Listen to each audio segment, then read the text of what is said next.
আচ্ছা, একটা প্রশ্ন তো প্রায়ই ওঠে।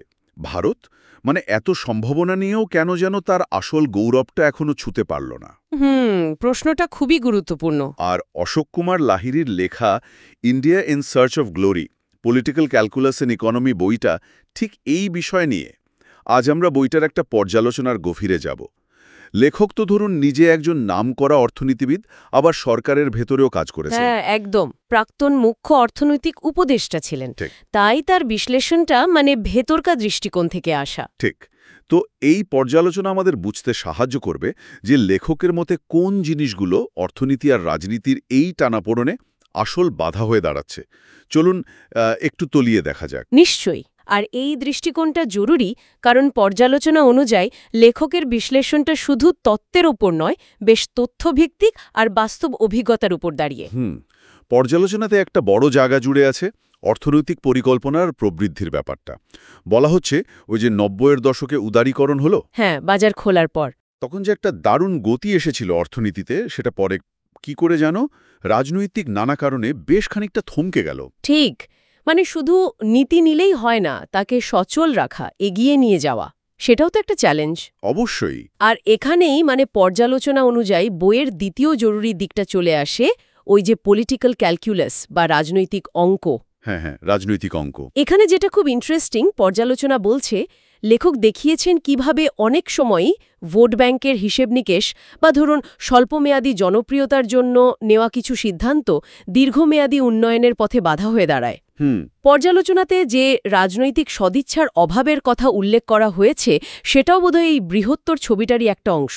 যদিও সবসময় সদিচ্ছার অভাব নাও থাকতে পারে, অনেক সময় রাজনৈতিক সমীকরণটাই খুব জটিল হয়ে যায়। ঠিক বলেছেন, রাজনৈতিক বাধ্যবাধকতাও থাকে। আর এই রাজনীতির অঙ্কের পাশেই পর্যালোচনা আরেকটা জরুরি বিষয়ের দিকে আঙুল তুলেছে, আমাদের প্রাতিষ্ঠানিক দুর্বলতা। ও আচ্ছা, প্রাতিষ্ঠানিক দুর্বলতা ঠিক কোন দিকগুলো? ধরুন নীতি তৈরির যে প্রক্রিয়াটা, তারপর সেই নীতিকে মাঠে নামানোর জন্য আমলাতন্ত্রর ভূমিকা, আবার আমাদের আইনি কাঠামোর কিছু সীমাবদ্ধতা, এইগুলো বুঝতে পারছি। এগুলো ভারতের এগিয়ে চলার গতিকে যে কমিয়ে দিচ্ছে, সেই বিশ্লেষণও বইটাতে আছে। পর্যালোচনাতে অন্তত তাই বলা হচ্ছে। হ্যাঁ, আর এটা বোঝানোর জন্য জিএসটি বা নোটবন্দির মতো সাম্প্রতিক উদাহরণগুলো ব্যবহার করা হয়েছে, তাই না? পর্যালোচনাতে সেটার উল্লেখ আছে। একদম। জিএসটির ক্ষেত্রে যেমন কেন্দ্র রাজ্যের সমন্বয় বা প্রযুক্তিগত প্রস্তুতির অভাব, এগুলো তো প্রাতিষ্ঠানিক দুর্বলতার ভালো উদাহরণ। পর্যালোচনাতে এই দিকগুলো তুলে ধরা হয়েছে। ঠিক। এই উদাহরণগুলো বিষয়টাকে অনেক বেশি বাস্তব করে তোলে।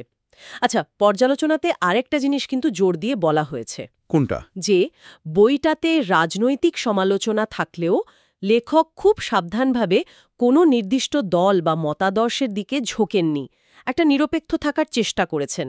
হ্যাঁ, এটা খুব জরুরি, না হলে বিশ্লেষণটা একপেশে হয়ে যাওয়ার ভয় থাকে। একদম।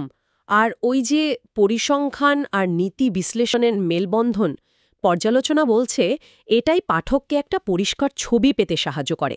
বিভিন্ন দিক থেকে জিনিসটা বোঝা যায়।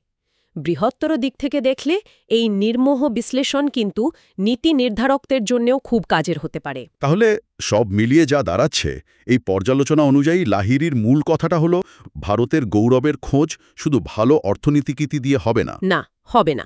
এর সঙ্গে ওই রাজনৈতিক জটিলতা আর প্রাতিষ্ঠানিক সমস্যাগুলো, এগুলো ওতপ্রোতভাবে জড়িত। এরাই আসল চ্যালেঞ্জ। সেজন্যই পর্যালোচনা বইটাকে ছাত্রছাত্রী, গবেষক, নীতি নির্ধারক যারা ভারতের অর্থনীতি আর রাজনীতির এই খেলাগা নিয়ে আগ্রহী, তাদের সবার জন্য খুব জরুরি মনে করছে। কিন্তু আসল মানেটা কি দাঁড়ালো? কোথায় আটকে আছে চাকাটা? দেখুন, পর্যালোচনাটা মূলত লাহিড়ীর চিহ্নিত করা চ্যালেঞ্জগুলোর কারণ খোঁজার উপর জোর দিয়েছে। ভবিষ্যতের জন্য কিছু ভাবনার খোরাকও দিয়েছে, যেমনটা বলা হয়েছে। হ্যাঁ, কিন্তু আমার মনে হয় এটা একটা আরও গভীর প্রশ্ন তুলে দিচ্ছে। শুধু নীতি বদলানো বা অর্থনৈতিক সংস্কার এগুলোর বাইরে গিয়ে এই যে সম্ভাবনা আর বাস্তবতার মধ্যে ফারাকটা রয়ে গেছে, হ্যাঁ, বিরাট ফারাক। সেটা মেটানোর জন্য ঠিক কোন ধরনের আরও গভীর, আরও সম্মিলিত, হয়তো একটু অন্য ধরনের উদ্যোগ দরকার। শুধু সমস্যা খুঁজে বের করলেই তো হবে না, তাই না?